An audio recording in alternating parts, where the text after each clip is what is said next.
selamat datang Kaula Sporty di Sportscope Session. Podcast olahraga yang kami bawakan bukan hanya sekedar untuk dinikmati semata, tapi kami undang kalian semua untuk menyimak kisah dari para atlet yang akan kita undang di podcast kita kali ini. Sebelumnya, aku akan memperkenalkan diri dulu, aku Dewi, dan topik kita hari ini akan memicu diskusi yang intens nih, yaitu e-sport uncovered. Is e-sports a sport? Nah, jadi kita akan bersiap-siap untuk menyelami dunia game bersama narasumber kita, yaitu seorang petinggi di UKM Udayana Esport. Oke, aku sebelumnya mau memperkenalkan narasumber kita dulu nih sebelum masuk ke diskusi. Jadi, narasumber kita pada episode yang pertama kali ini yaitu merupakan mahasiswa dari Program Studi Informatika Fakultas Matematika dan Ilmu Pengetahuan Alam Universitas Udayana, yang juga merupakan seorang pemimpin di UKM Udayana Esport, yang nantinya akan membawa kita menyelami lebih dalam lagi apakah e-sport dapat benar-benar dianggap sebagai salah satu cabang olahraga atau tidak. Jadi tanpa berlama-lama lagi, mari kita sambut Kak Rahman. Halo Kak. Oke, sebelumnya aku mau nanya-nanya dikit nih Kak, gimana sih kabarnya hari ini? Oh, alhamdulillah baik sih. Oke, kalau boleh tahu kesibukannya akhir-akhir ini apa nih Kak? Untuk akhir-akhir ini aku kan mencalonkan diri juga sebagai wakil ketua BEM. Nah, jadinya aku sibuk kampanye dan menyiapkan fit and proper test segala macam kayak gitu sih Kak. Oke, ketua BEM fakultas ya Kak? Iya benar. Oke, keren banget Kak Rahman. Semangat ya Kak. Siap, makasih. Oke, gimana nih Kak?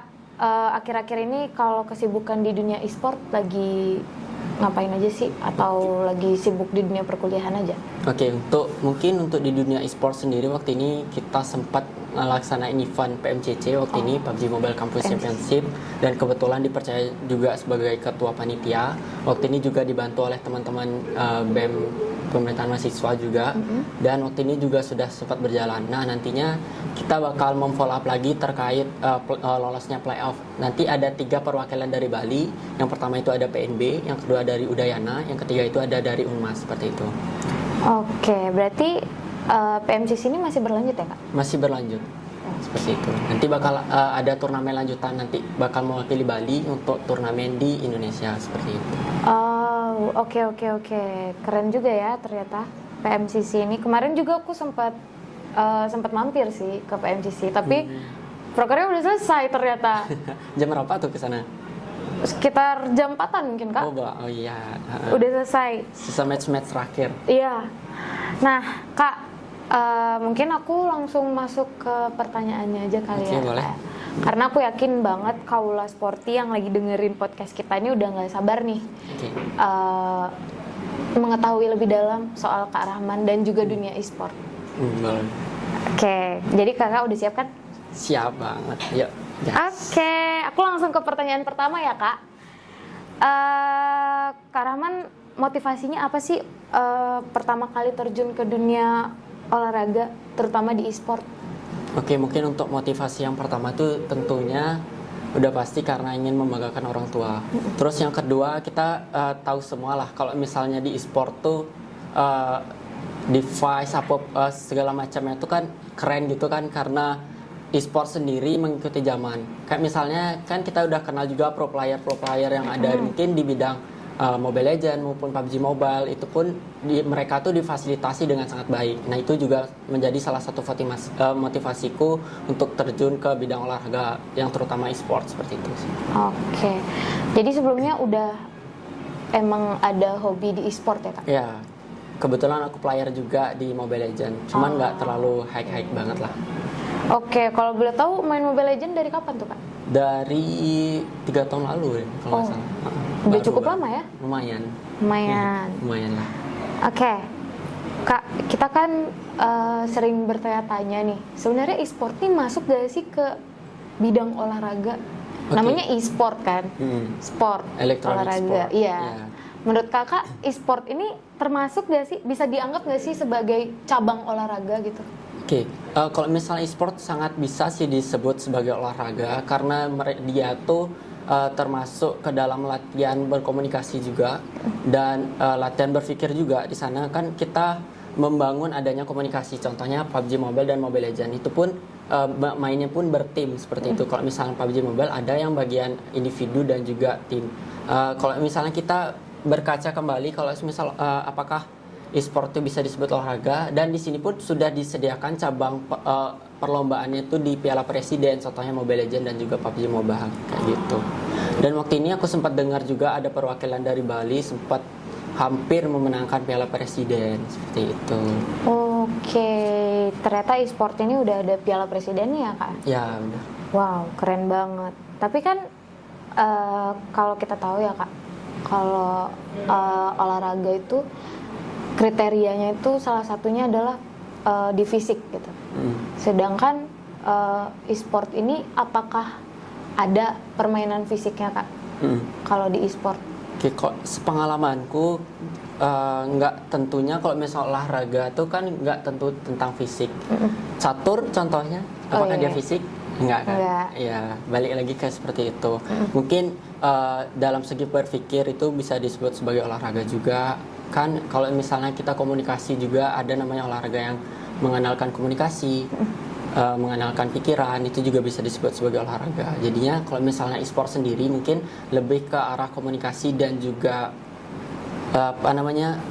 bermain di pikiran gitu sih. Oke, berarti mengandalkan otak gitulah ya Kak Ya. istilahnya. Oke, next pertanyaan selanjutnya itu menurut kakak penting gak sih untuk mendapat dukungan di e-sport kayak dukungan seperti olahraga-olahraga lainnya kayak kalau misalnya basket kan ada supporternya gitu. Kalau e-sport tuh penting gak sih peran supporter itu? Oke. Peran dukungan. Kalau menurutku sangat penting. Kenapa? Karena yang pertama setiap tim tuh kan ada supporternya masing-masing. Nah itu mungkin bisa sebagai salah satu dobrak juga untuk mendownkan mental lawan. Itu juga sebagai kita menaikkan mental kita juga kalau misalnya kita dalam bertanding di dunia e-sport seperti itu. Kalau misalnya dukungan lain, contohnya mungkin dukungan dari orang tua ataupun dukungan dari teman itu juga sangat diperlukan. Karena kita nggak mungkin kalau semisal kita menjadi seorang atlet tanpa adanya dukungan dari segala pihak. Seperti itu. Oke.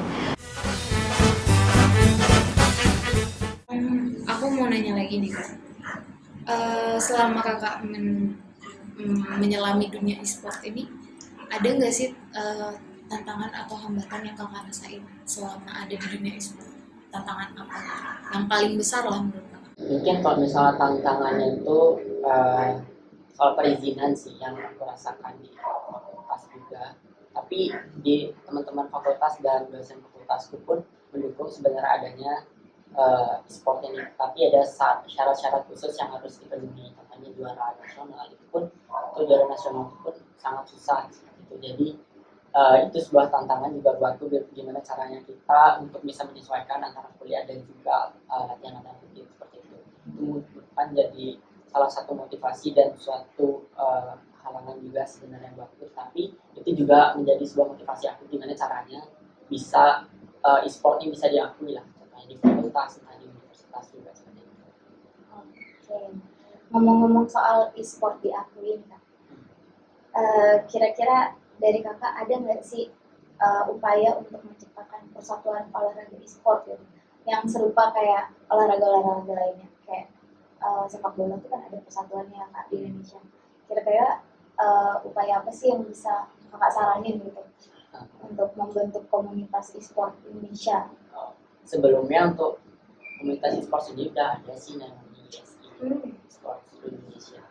Jadi kita mungkin membantu aja karena yang aku dengar waktu ini sempat dibilang atasan itu masih orang tua gitu yang masih belum mengerti lah ibaratnya dengan dunia e-sport itu sendiri.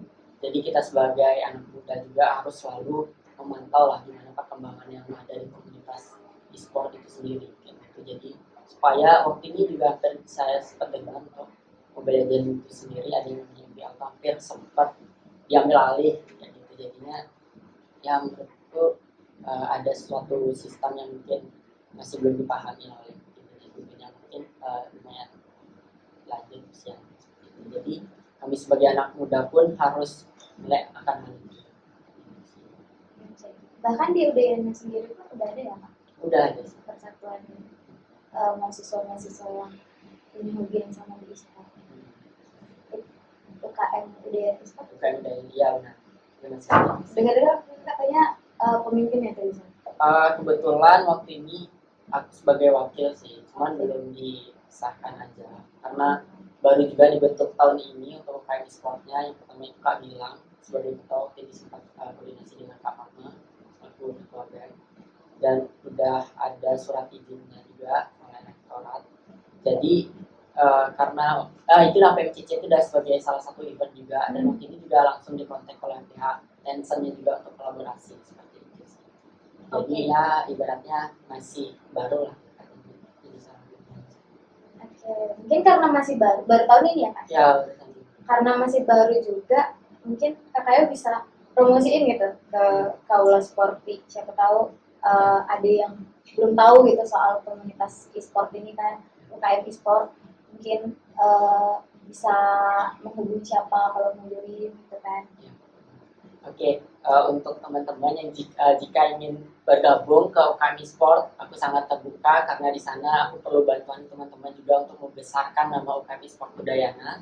Dan di sana juga masih beberapa cabang olahraga aja di sana. Jadi aku perlu bantuan teman-teman sekalian untuk bisa mengembangkan kembali cabang-cabang yang ada di UKM e-sport Udayana. Oke, mungkin aku mewakili Kaula Sporty yang lagi dengerin ya Kak. Kalau masuk UKM Udayana e-sport tuh harus jago nggak sih? Nggak harus jago kok. Oke. Yang penting ada niatan untuk bermain dan ngerti tentang gamenya seperti apa. Nanti kita berproses bersama di sana. Oke, mantap. Mungkin yang tertarik bisa ada Instagramnya Kak? Ada Instagram, ada UKM e-sport namanya. Oke, bisa dikepoin aja di Instagramnya ya Kak. Oke, ternyata kita udah nyampe ke pertanyaan terakhir. Jadi untuk pertanyaan terakhir yang sekaligus sebagai penutup nih Kak, aku mau ngasih kesan dan pesan terakhir tuh yang mau disampaikan ke Kaula Sporty yang lagi dengerin podcast ini. Ya, oke.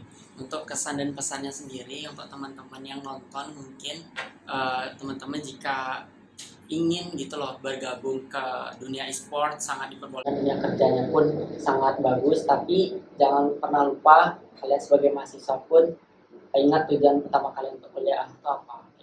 Tujuan kuliah itu untuk belajar. Jadi kalau misalnya kalian memang hobinya di dunia e-sport, mungkin bisa didalami, tapi tidak menjadi sebuah prioritas seperti itu, karena prioritas seorang mahasiswa itu adalah belajar. Mungkin sekian yang bisa aku sampaikan. Oke, terima kasih Kak Rahman atas kesan dan pesannya. Makasih juga udah mau gabung sama kita di podcast kali ini buat ngobrol-ngobrol lah ya tentang e-sport. Apakah e-sport itu sebuah olahraga atau tidak? Kan?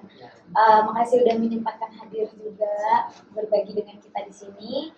Oke, buat Kaula Sporty yang lagi dengerin, nantikan terus episode kita yang selanjutnya ya. Thank you, bye bye.